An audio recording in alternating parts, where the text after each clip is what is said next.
भूतिया अस्पताल पार्ट 4। नैनीताल की गहरी वादियों और घने जंगलों के बीच एक छोटा सा खूबसूरत गांव था, नमनपुर।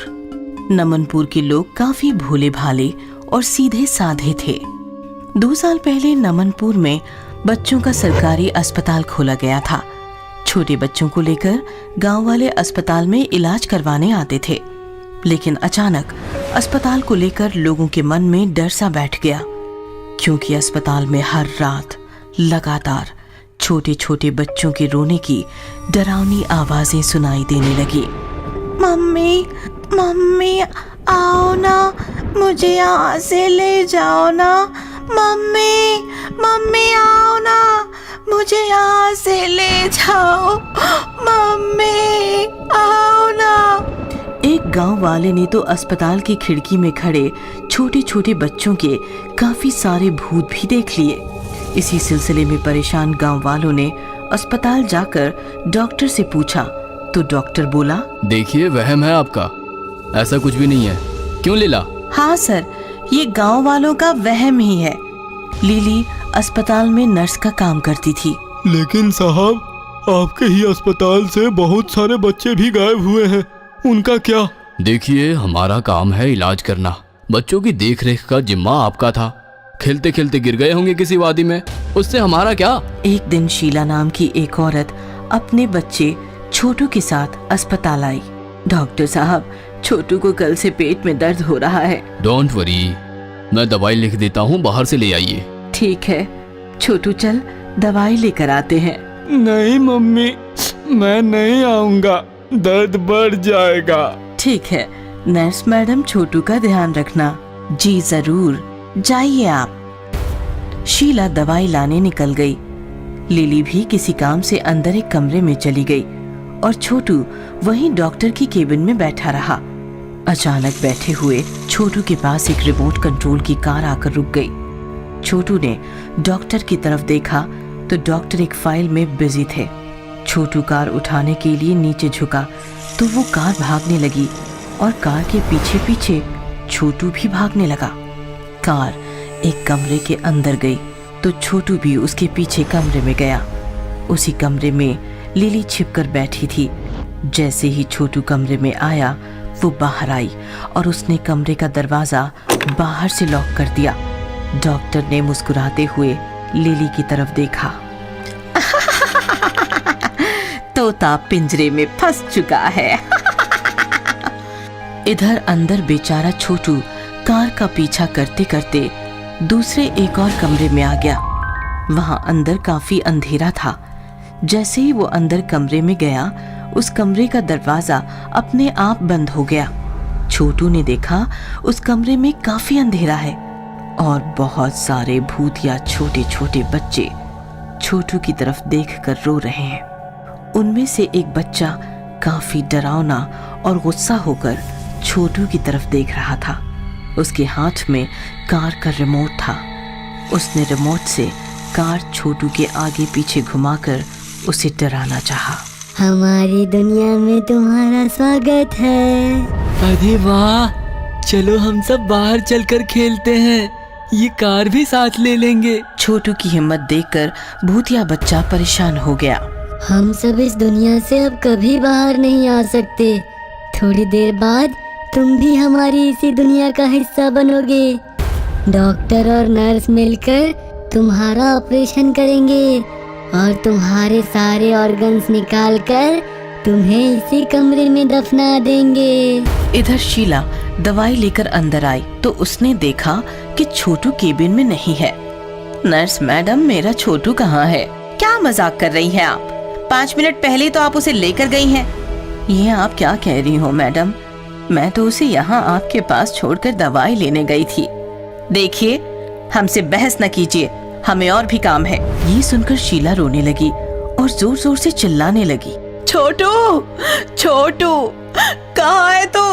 छोटू, अरे छोटू कहाँ है तू? इधर भूतिया बच्चों के बीच फंसे छोटू ने अपनी माँ की आवाज सुनी और वो भी चिल्लाने लगा, माँ, मैं यहाँ हूँ, मैं अंदर हूँ, माँ। तुम्हारी आवाज तुम्हारी माँ तक नहीं पहुँच सकती, लेकिन पुलिस तक तो पहुंच सकती है ना? मतलब? डोंट वरी, मेरी माँ कोई मामूली माँ नहीं, वो IPS शीलावती है, नैनीताल पुलिस। ऐसा कहकर छोटू ने उस कमरे की खिड़की खोली और बाहर खड़ी पुलिस फोर्स को इशारा किया। छोटू का इशारा मिलते ही छिपी हुई पुलिस फोर्स खिड़की से अंदर आ गई। पुलिस को देखकर सारे भूतिया बच्चे डरने लगे। बच्चों डरो मत, हमें पता चला कि इस अस्पताल में छोटे छोटे बच्चों को मारकर उनके ऑर्गन्स की ब्लैक मार्केटिंग होती है। इसलिए छोटू और IPS शीलावती मैडम के साथ मिलकर डॉक्टर और नर्स को रंगे हाथ पकड़ने के लिए हमने ये ऑपरेशन अरेंज किया था। चलो हमारे साथ। नहीं सर, हम मर चुके हैं। हम सबके शरीर इसी कमरे में दफन हैं, इसलिए हमारी आत्माएं अब इसी कमरे में कैद हैं। अब वो बाहर नहीं आ सकती। बस एक काम कीजिए, उस डॉक्टर और नर्स को पकड़ने के बाद इस अस्पताल को जला दीजिए, ताकि हम सबकी आत्माओं को मुक्ति मिल सके। चिंता मत करो, हम ऐसा ही करेंगे। छोटू, तू बहुत हिम्मत वाला है। आज तुम्हारी वजह से हमें मुक्ति मिलेगी। थैंक्स छोटू। सभी भूत बच्चे हाथ जोड़कर छोटू के सामने खड़े हो गए। ये देखकर छोटू इमोशनल हो गया। चलो छोटू, अब हमें हमारा वो काम करना है जिसके लिए इतना बड़ा नाटक किया। भूत बच्चे ने सिर हिलाया और कमरे का दरवाजा अपने आप खुल गया। फिर पुलिस और छोटू दूसरे दरवाजे के पास आए। पुलिस ने बंद दरवाजा तोड़ दिया और वो सब सीधे डॉक्टर की केबिन में पहुंच गए। पुलिस फोर्स को ऐसे अचानक सामने देखकर नर्स और डॉक्टर डर गए। अरेस्ट कर लो इन सबको। पुलिस फोर्स ने डॉक्टर और नर्स दोनों को पकड़ लिया। मम्मा, इनका काम तो हो गया। अब ये अस्पताल जलाकर उन बच्चों को मुक्ति देनी है। फिर क्या, पुलिस फोर्स डॉक्टर और नर्स को लेकर निकल गई। शीलावती और छोटू ने अस्पताल को आग लगा दी। देखते ही देखते अस्पताल जलने लगा और अस्पताल में कैद बच्चों की आत्माएं आसमान में मुक्त होने लगी। Proud of you my son, तुम्हारे वजह से ही हम ये मिशन कंप्लीट कर पाए। ऐसा कहकर शीलावती ने छोटू को गले लगा लिया और दोनों के सामने ही वो भूतिया अस्पताल देखते ही देखते जलकर राख हो गए। शैतान सैंटा।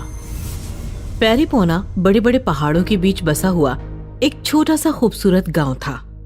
गांव के सारे बच्चे काफी छोटे और प्यारे प्यारे थे। क्रिसमस की छुट्टियां थी। बच्चे क्रिसमस को लेकर काफी एक्साइटेड थे और क्रिसमस की ही बातें कर रहे थे। बातें करते करते क्रिसमस ट्री सजाया जा रहा था।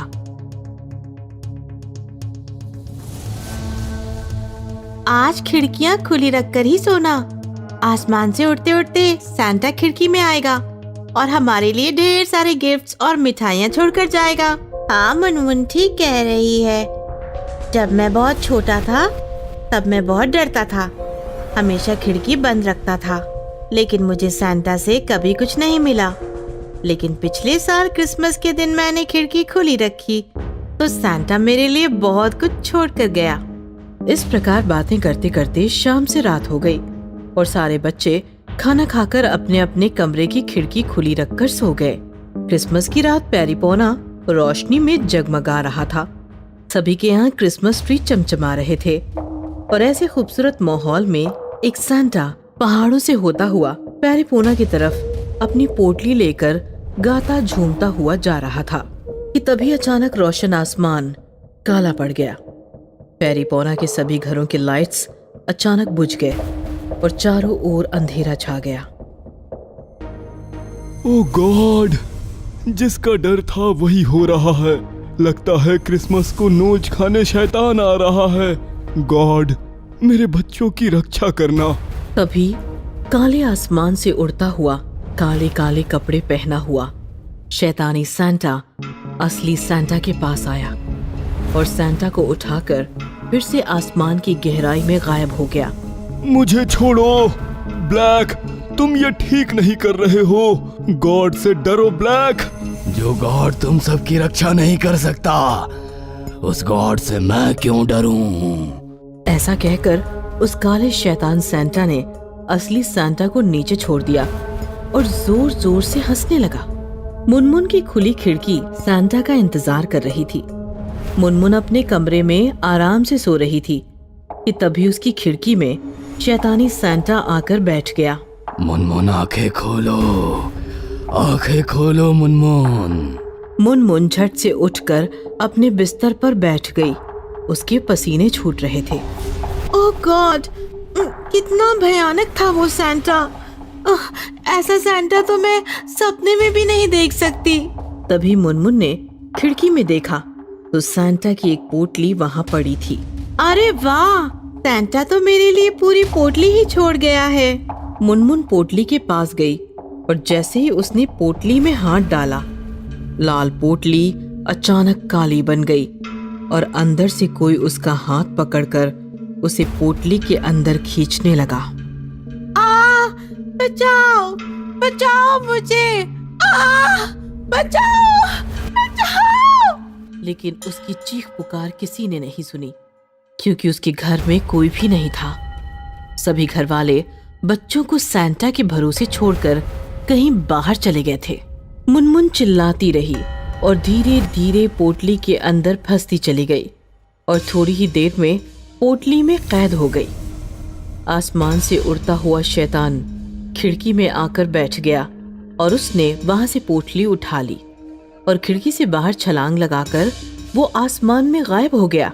शैतान सैंटा पेरिपोना के आसमान में किसी भयानक पंछी की तरह पोटली लेकर घूम रहा था।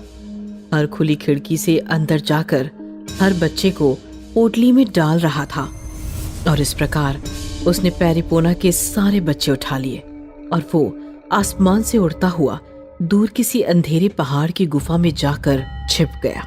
इधर गांव वाले बातें करते हुए घूम रहे थे कि तभी उन्होंने जमीन पर घायल सैंटा को देखा। ओ गॉड, रक्षा करना गॉड। सैंटा उठो, तुम ठीक तो हो? तुम्हारी ये हालत किसने की? मेरी फिक्र छोड़ो, मेरा शैतान भाई सारे बच्चों को उठा कर ले गया, वो उन्हें नहीं छोड़ेगा। तुम ये क्या कह रहे हो? बताने का टाइम नहीं है, बस ये समझो कि मेरा एक भाई था ब्लैक, जिसे बच्चों से बहुत नफरत थी। वो अब शैतानी ताकत का मालिक है। इतने साल से वो सो रहा था, आज जाग गया है और मेरी ये हालत करके जरूर तुम्हारे बच्चों को गुफा ले गया होगा। ये सुनकर सभी गांव वाले रोने लगे। ये रोने का समय नहीं है, वो बच्चों के साथ कुछ उल्टा सीधा कर दे उससे पहले ही हमें हमारे बच्चों को बचाना है। गॉड हमारे साथ है, चलो। फिर क्या, तभी गांव वाले जलती हुई मशालें लेकर आधी रात में सैंटा के पीछे पीछे पहाड़ चढ़कर उस गुफा के सामने पहुंचे, जहां शैतानी सैंटा बच्चों को लेकर छिपा हुआ था। अंदर उसने सारे बच्चों को पोटली से आजाद किया था और अब वो बच्चों को मारने ही वाला था। सारे बच्चे रो रहे थे। मम्मी पापा बचाओ हमें, बचाओ मम्मी पापा बचाओ हमें, बचाओ हमें, मम्मी पापा बचाओ। वो अंदर ही है, चलो उसे मारकर बच्चों को छुड़ाते हैं। नहीं, गुफा के अंदर हम उसका कुछ नहीं बिगाड़ सकते। वो अंधेरे का राजा है, उजियाला से डरता है। हमें जंगल को आग लगानी है, एक साथ इतना सारा उजियाला देखकर वो मर जाएगा। फिर सैंटा ने शैतान को आवाज लगाई, ब्लैक बाहर आ, अंदर कायरों की तरह छिपकर क्यों बैठा है? और थोड़ी देर बाद ही शैतान गुफा से बाहर आया। उसने सबके हाथों में मशालें देखी। आग दिखाकर मुझे डराना चाहते हो? अब देखो मैं क्या करता हूँ। ऐसा कहकर उसने आसमान में छलांग लगाई और बादल हिलाए। तेज बरसात शुरू हुई और सबकी मशालें बुझ गई और अंधेरा छा गया। शैतान हंसने लगा। देखा, मैंने फिर से अंधेरा कर दिया। लेकिन उसने ऊपर आसमान से देखा, एक मशाल अभी भी जल रही थी। वो असली वाले सैंटा की मशाल थी। तुम्हारी मशाल क्यों जल रही है? क्योंकि मैं तुम्हारी तरह शैतानी नाली का गंदा कीड़ा नहीं हूँ, मैं गॉड का बच्चा हूँ। गाँव वालों, यही मौका है, मेरी मशाल से अपनी मशालें फिर से जलाओ और जंगल जला दो। ये नीचे नहीं आएगा, और ऊपर से इतनी रोशनी भी नहीं सह पाएगा। ये थोड़ी ही देर में तड़प तड़प कर मर जाएगा। फिर क्या, गांव वालों ने सांता की मशाल से अपनी अपनी मशालें जलाई और जंगल को आग लगा दी। देखते ही देखते आग भड़क गई और गांव वाले सांता को लेकर अंदर गुफा में अपने बच्चों के पास छिप गए। आग और रोशनी की वजह से सांता बना शैतान आसमान में इधर उधर उड़ने लगा, तड़पने लगा और थोड़ी ही देर में नीचे जलते हुए जंगल में गिरकर भस्म हो गया।